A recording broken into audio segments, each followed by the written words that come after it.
Hey everybody, this is Bobby Deeds, Wildlife Specialist with Record Rack. Got another tip for you. Here we are in May, 100+ degree days, and as you can tell from behind me, we're not getting a whole lot of help from Mother Nature from a rainfall standpoint. Basically, the conditions here in Central Texas are unprecedented. I've never seen range conditions this bad for this time of year.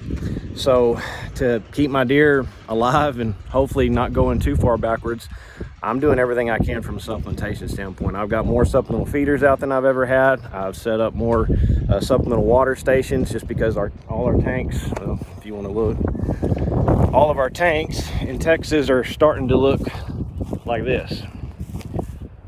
So when you don't have a whole lot of water, that's you're kind of in the hole, because water is going to be the most limiting nutrient from a production standpoint. So I'm setting up a lot more of these water troughs across the property.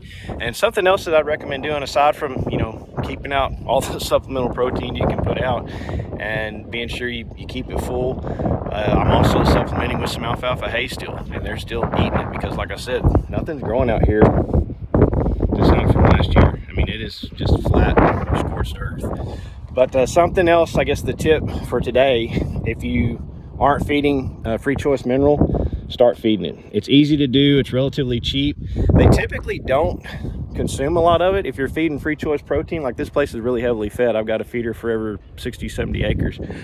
And I usually don't see a whole lot of mineral intake. I typically just do it to help increase water consumption, because if you feed mineral, they're gonna drink more water.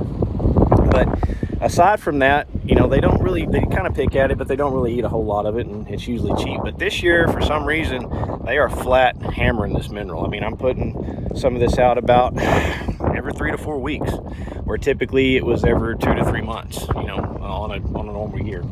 So anyways, just another good tip to help your deer along in some really, really tough conditions. And even if it was green, I would still be doing this, but there's obviously something missing that Mother Nature's typically provide them, because they are flat hammering this mineral. And this is the Record Rack BAM mineral that we make. So getting really good consumption, and hopefully we'll fill the gap that we're missing out here in the pasture. So if you'd like to learn more about supplemental feeding, like to learn more about Record Rack, look us up at recordrack.com, give us a call. Thank you.